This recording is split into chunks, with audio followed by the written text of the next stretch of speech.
요한복음 4장 46절에서 54절까지입니다. 요한복음 4장 46절부터 54절까지입니다. 우리 한 절씩 교독하도록 하겠습니다. 예수께서 다시 갈릴리 가나에 이르시니 전에 물로 포도주를 만드신 곳이라. 왕의 신하가 있어 그의 아들이 가버나움에서 병들었더니 그가 예수께서 유대로부터 갈릴리로 오셨다는 것을 듣고 가서 청하되 내려오셔서 내 아들의 병을 고쳐주소서 하니 그가 거의 죽게 되었습니다. 예수께서 이르시되 너희는 표적과 기사를 보지 못하면 도무지 믿지 아니하니라. 주여, 내 아이가 죽기 전에 내려오소서. 예수께서 이르시되 가라, 내 아들이 살아있다 하시니 그 사람이 예수께서 하신 말씀을 믿고 가더니 내려가는 길에서 그 종들이 오다가 만나서 아이가 살아있다 하거늘 그 낫기 시작한 때를 물은즉 어제 7시에 열기가 떨어졌나이다 하는지라. 그의 아버지가 예수께서 내 아들이 살아있다 말씀하신 그때인 줄 알고 자기와 그 온 집안이 다 믿으니라. 54절 합독합니다. 이것은 예수께서 유대에서 갈릴리로 오신 후에 행하신 두 번째 표적이니라. 아멘. 우리가 새벽에 요한복음을 계속 묵상을 하고 있습니다. 그래서 그 순서에 따라서 제가 월삭 새벽 기도에도 말씀을 이렇게 준비를 했어요. 저희 아버지가 돌아가시기 전에 1년 반 정도인가요? 그렇게 발병이 되어서 간호를 큰형님이 하셨습니다. 근데 큰형님이 아버지가 그때는 언제 돌아갈지 모르는데 이렇게 얘기하시더라고요. 내가 여기 있는 한 아버지를 요양원에 보내지 않고 집에서 내가 간호를 하겠다. 그런데 그게 처음에 가졌던 마음하고 또 실제적으로 해보니까 형님이 굉장히 어려워하셨어요. 대소변을 받아내야 되고, 물론 요양보호사가 중간중간에 오시더라도 그게 굉장히 힘든 일이더라고요. 저 같은 경우는 가끔 가서 보니까 제가 힘든지를 모르겠는데, 그래서 나중에 제가 이렇게 형님한테 권면을 했어요. 형님, 아버지가 언제 돌아갈지 모르니까 요양원으로 보냅시다. 조금만 더 있다 해보자. 그러면서 굉장히 힘든 내색을 많이 하셨어요. 결국에는 요양원으로 보내지 않고 집에서 잘 마무리할 수 있도록 했는데, 제가 볼 때는 요양원에 가서 또 전문적인 보호라든지 이걸 받는 것도 그것도 나쁘지 않고 괜찮습니다. 저희들 집 사정이 그렇다는 거예요. 자, 그런데 이렇게 오랜 시간 동안 1년 반 동안 간호를 하다 보니까 오랜 병에 효자 없다. 이게 딱 맞는 것 같아요. 그 어려움을 제가 목사니까 우리 큰형님 안수 집사님이거든요. 가면 저에게 이제 다 토를 하는데 그렇구나. 참 힘든 그런 과정이구나. 병이 들린 본인도 힘들지만 그 병을 간호하는 분도 그 가족들도 굉장히 힘들겠다. 그래서 옛날 어른들이 했던 오랜 병에 효자 없다. 이게 꼭 맞는 이런 말이다라는 생각이 들었어요. 우리 46절로 한번 좀 가봅시다. 46절 같이 읽을까요? 시작. 예수께서 다시 갈릴리 가나에 이르시니 전에 물로 포도주를 만드신 곳이라. 왕의 신하가 있어 그의 아들이 가버나움에서 병들었더니. 이렇게 나옵니다. 자, 가버나움에 있어서 병들었다. 그런데 그 병이 어느 정도냐 하면은요, 51절 보세요. 내려가는 길에 그 종들이 오다가 만나서 아이가 살아있다 하거늘. 살아있다. 그리고 53절 보세요. 그의 아버지가 예수께서 내 아들이 살아있다 하신 말씀. 자, 살아있다. 이게 무슨 얘기냐면 죽을 병이었다는 거예요. 중한 병이었다라고 하는 겁니다. 그러니까 우리가 추측을 또 해볼 수가 있겠죠. 오랜 병에 효자 없다라고 하는 것처럼 그 아버지도 지쳤을 것 같아요. 가족도 다 지치고 이런 상태였을 것 같습니다. 47절로 한번 좀 가봅시다. 47절 같이 한번 읽을까요? 시작. 그가 예수께서 유대로부터 갈릴리로 오셨다는 것을 듣고 가서 청하되 내려오셔서 내 아들의 병을 고쳐주소서 하니 그가 거의 죽게 되었습니다. 자, 여기서 보면은 청하다 그리고 내려와 달라, 이렇게 두 단어에 집중할 필요가 있습니다. 청하다, 내려와 달라라고 하는 이 단어 속에는 그 아버지의 심리적인 상태, 그러니까 다른 곳에 많이 가봤다라고 하는 거예요. 그리고 이 예수라고 하는 이분에게 와서 자기 집으로 오셔서 이 아들에게 손을 얹어둔다든지 뭐 기도해주면 살아나겠다라고 하는 이 아버지의 마지막 절규 같은 게 이 안에 담겨져 있는 거란 말입니다. 자, 예수님이 계셨던 가나 혼인잔치 집과 이 아버지가 있었던 그 집과의 거리는 80리, 80리. 이 길을 한 걸음에 달려왔단 말이에요.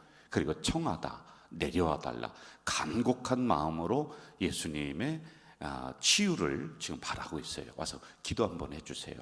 80리 길을 달려왔단 말입니다. 제가 목사하면서 성도들이 신방을 요청을 합니다. 그러면은 안 갈 수가 없어요.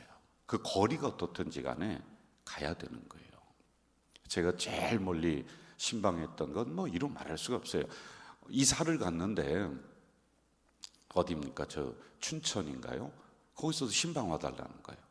일정을 다 제껴놓고 요청하니까 가야 되는 거예요.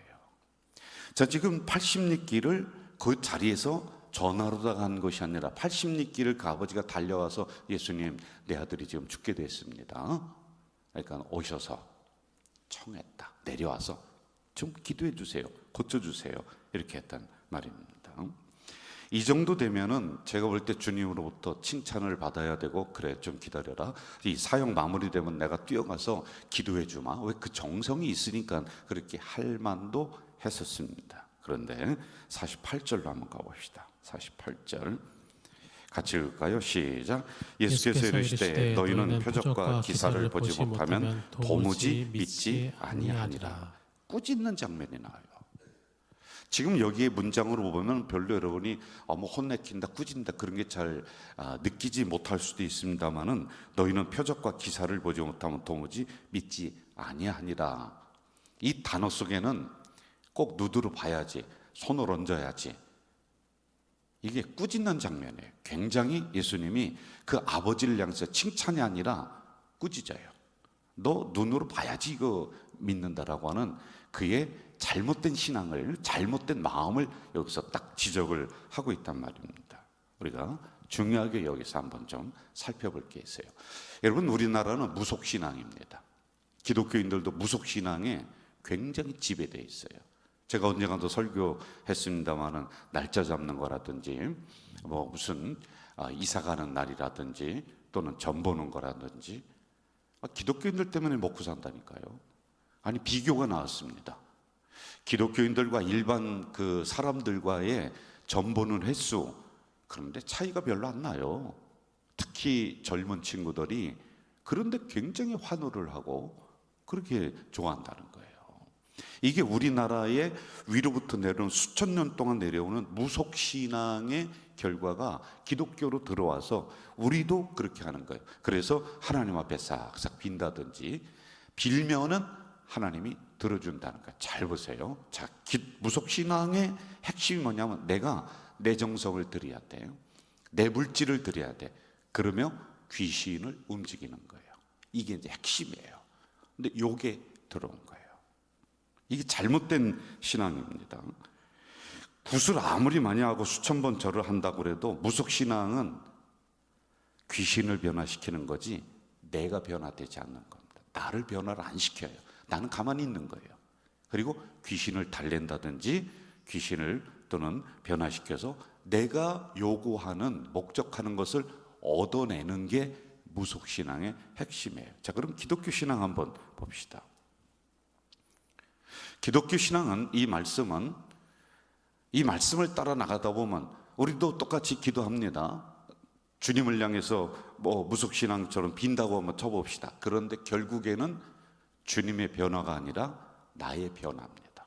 여러분 이런 거 경험했을 거예요. 나에게 중환병이 들렸습니다. 그런데 기도해요. 자, 똑같다고 쳐봅시다. 그것까지는. 그런데 어느 순간 기도하다가 병이 안 낫는 거예요. 그런데 깨닫습니다. 이 병이 낫든지 안 낫든지 나는 하나님의 은혜를 받은 존재구나 해서 그 기도가 바뀌어진다니까요. 하나님 감사합니다. 내가 변화되는 거예요. 목적이 나의 변화입니다. 주님이 그 먼 거리에서 한 걸음에 달려온 이 아버지를 꾸짖는 것, 아들을 고쳐달라 거부하면서 아버지를 꾸짖은 이유가 바로 여기에 있는 거예요. 주님에게 찾아와서 요구하는 것이 자기는 아무런 변화도 시도하지 않고 주님을 이용해서, 하나님을 이용해서 내가 필요로 하는 것을 얻어내는 수단으로 주님을, 하나님을 그렇게 놓고 보고 있는 이 신앙, 무속신앙에 영향을 받은 거예요. 이걸 지적을 하고 있는 거예요. 자식의 병만 나으면 된다는 거죠. 주님을 변화시켜서 내가 얻고자 하는 것만 얻어내려는 것, 이걸 꾸짖는 주님이십니다. 우리 한번 봅시다. 여러분, 기도의 목적이 뭡니까? 예배의 목적이 뭐냐는 거예요. 나에게 큰 병이 들렸다, 고쳐달라고 오랜 시간 동안 당연히 우리는 기도합니다. 근데 조금 아까 말씀드렸듯이 기도하다 보니까 병이 안 날 수도 있어요. 더 깊어질 수도 있어요. 그러면 실망해서 여러분 떠나나요? 하나님 버리나요? 오랜 시간 기도하다 보니 아하, 이 속에도 하나님의 뜻이 있구나. 이렇게 내가 변화되잖아요. 그렇죠? 이게 진짜 큰 신앙이라는 거예요. 고난 속에서 무거운 마음으로 예배에 나오는 성도들이 굉장히 많이 있습니다. 그런데 그 예배를 쭉 드리다 보면은 이 무거운 짐들이 어느 순간에 이렇게 변화가 돼요. 아, 이것도 하나님의 은혜이구나, 하나님의 섭리가 여기에 있겠구나 라고 하면서 그 고난을 받아들여요. 이 고난 너머에 하나님의 큰 복이 있겠구나, 내가 변화되는 거예요. 그렇지 않겠습니까? 나의 변화 없이, 잘 들으세요, 나의 변화 없이 단지 내가 필요한 것을 얻어내려는 수단으로 하나님을 이용하고 예수님을 이용한다면 우리가 무속신앙에서 벗어나지 않는 거예요. 내가 변화되는 거예요. 여기까지 이해되셨으면 좀 아멘 해주세요. 제가 신방을 가서 종종 감동을 받는 일이 일어납니다. 중환병에 걸린 어느 권사님, 폐암 아주 중환병이었어요. 근데 제가 많이 실망하겠구나, 그 신방을 갔습니다. 그런데 그 권사님과 신방을 하면서 그 권사님이 하는 이야기를 쭉 들으니까 제가 감동이 되는 거예요. 저는 분명히 그 권사님이 실망해서 믿음을 떠나고 하면 어떡할까라고 했더니 그 권사님이 하는 말씀이 우리 지금 잘 나오고 있는데, 목사님, 이것도 하나님의 은혜가 있는 것 같아요. 하나님 앞에 감사해요. 그리고 또 얼마 전에 그분의 남편이 제가 기도해 달라고 했잖아요. 그 큰 철골이 몸에 떨어져서 하반신이 그냥 다 확실히 나버린 거예요. 야, 큰일 났다. 그냥 연거푸서 그 어려움이 오잖아요. 그런데 그분도, 그 권사님 부인도, 목사님, 실망하지 않고 더 기도하고 있어요. 결국에는 하나님 앞에 감사하는 신앙으로 돌아서는 거예요. 여러분, 이게 큰 신앙 아니에요?